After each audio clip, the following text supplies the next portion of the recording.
Recording button. Double tap to activate.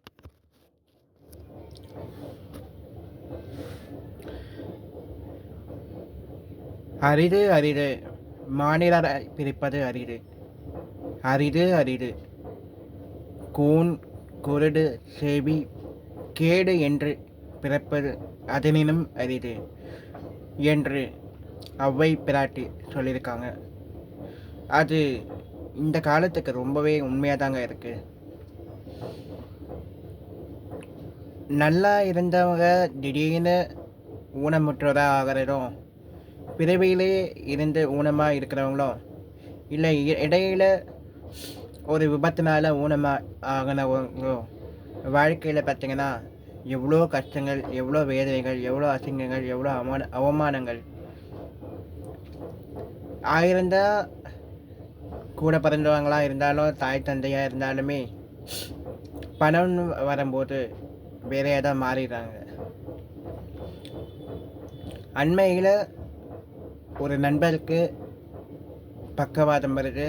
அதன் மூலயமா நிறைய பக்கவாதம் ஆன நண்பர்கள், சகோதரர்கள் அறிமுகமாகறாங்க. இந்த பிரபஞ்சம் எப்படி ஒரு ஊனமுற்றோரை இணைச்சு வைக்குது அப்படின்றத கண்கூடாக பார்க்க முடியுது. அவங்க படுற வேதனையும் அவங்க படுற கஷ்டத்தையும் நம்ம கேட்கும்போது, இந்த பிறவிலாம் இருக்கணுமா, இந்த மாதிரி ஒரு வாழ்க்கைலாம் இருக்கணுமா அப்படின்ட்டு தான் தோணுது. கடவுள் ஏன் சில நேரத்தில் இந்த மாதிரி சோதனைகள்லாம் கொடுக்குறான், அவங்கள இந்த மாதிரி தண்டிக்கிறதுக்கு பதிலாக அவங்கள வந்து உயிரை கூட எடுத்துடலாமே அப்படின்னு தான் பல நேரத்தில் யோசிக்க தோணுது. அந்த விதத்தில் நானும் ஒரு என்ன சொல்கிறது பொருட்டு கிடையாது. என்னதான் வந்து ஐயோ நம்மளுக்கு வந்து பார்வை போயிடுச்சு அப்படின்னு கூட படித்து மேலே வந்து எவ்வளோ விஷயத்த வந்து ட்ரை பண்ணியிருக்கேன். நான் சொந்தமாக வந்து நம்ம இருக்கணும், சொந்த முயற்சியில் நம்ம வந்து வாழணும் அப்படின்னு சொல்லி எவ்வளோ விஷயத்த இது பண்ணால் கூட எல்லாத்துலேயும் ஜானேர்லாம் முழஞ்சு இருக்கும். அந்த மாதிரி தான் வந்து நிறைய விஷயங்கள், ஒரு தொழில் தொடங்கி வியாபாரம் பண்ணுறதாகட்டும், ஒரு சுயமாக வந்து ஒரு ஹோம் ப்ராடக்ட் செய்து விற்பனை செய்கிறதா இருக்கட்டும், இல்லை அரசு தேர்வு எழுதி அதில் வெற்றி பெறலாம் அப்படின்னா கூட எல்லாத்துலேயுமே தொடர்ந்து ஒரு தோல்வி தான்.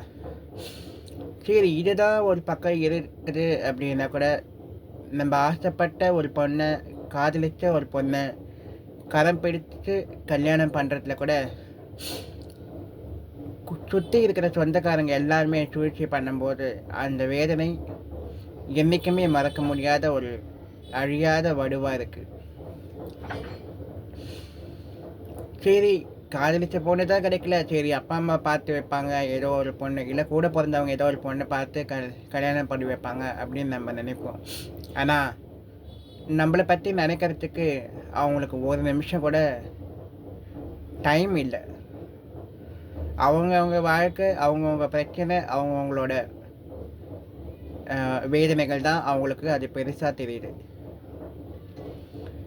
ஆனால் நான் சொல்லி வச்சுருக்கேன், நான் பார்த்துருக்கேன், நான் பண்ணிவிடுவேன், நான் இது பண்ணிவிடுவேன், நான் தான் எல்லாமே இது பண்ண போகிறேன் அப்படின்னு வாய் கூசாமல் பேசுவாங்க. இதுதான் இன்றைக்கி இருக்கிற ஊனமுற்றவர்களோட நிலைமை.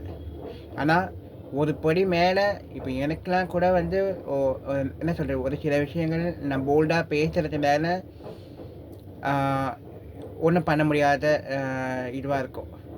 ஆனால் சில இடத்துலலாம் வந்து பார்வையற்ற பெண்களாகட்டும், பார்வையற்ற ஆண்களாகட்டும், படிப்பறிவு குறைவாக இருக்கிற பட்சத்தில் அவங்களெல்லாம் வந்து ரொம்ப அடிமைத்தனமாக நடத்துகிற குடும்பங்கள் இருக்குது. இது பார்வையற்ற மட்டும் இல்லை, எல்லா வகையான ஊனமுற்றோர் தரப்பிலையும் வந்து இது ஒரு விதத்தில் ஒரு பாதிப்புன்றது இருக்கதான் செய்யுது. ஒருத்தர் பார்த்துக்கிட்டா கூட இன்னொருத்தர் வந்து ஏன் அவனை பார்த்துக்கிற, ஏன் அவனை வச்சுக்கிற, அவன் ஏன் அவனுக்கு செய்கிற, ஏன் அவனுக்கு கொடுக்கணும் அப்படின்ற கேள்வி தான் வந்து வருது. இதுக்கெல்லாம் வந்து அவங்கவுங்க மனசாட்சியும் இல்லை கடவுளும் பார்த்து தான் இதுக்கான பதிலை வந்து கொடுக்கணும். இந்த வீடியோ உங்களுக்கு பிடிச்சிருந்தது அப்படின்னா லைக் பண்ணுங்கள், ஷேர் பண்ணுங்கள். மெரினா மன்னன் சேனலை சப்ஸ்கிரைப் பண்ணிவிட்டு பாருங்கள். உங்களுடைய கருத்துக்களை கமெண்ட் பாக்ஸில் பதிவிடுங்க. நன்றி, வணக்கம்.